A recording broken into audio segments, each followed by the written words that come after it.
Personi I pari mbrojtur I VMRO DPMN-s për përgjegjësinë e tragjedisë në Koçan është Dejan Saltirovski. Kështu thot nënkryetaria e LSDM-s, e cila parti ka nisur një seri konferencash, siç I kanë quajtur ata, e vërteta për Koçanin.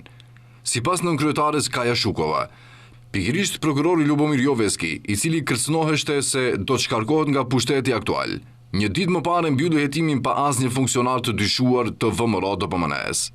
Tokmu obvinitelot. Prokuroria dhe qeveria duhet të përgjigjen se përse nuk ka akuzë kundër shefit të policisë të SPB Shtip, Dejan Saltirovski.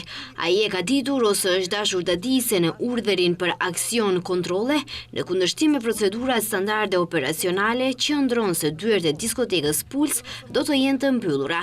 Përse prokuroria nuk e publikon video në të cilën shihet shefi I SPB-s gjatë orës 12:30 deri në 1:20 para diskotekës Puls.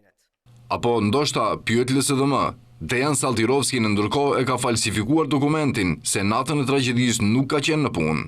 Sipas partisë opozitare, Saltirovski është mbrojtur nga përndjekja penale sepse është në lidhje familjare me Orce Todorovskin, që është njëri nga biznesmenët, thon ata, më të ngushtë të Christian Mickoskit.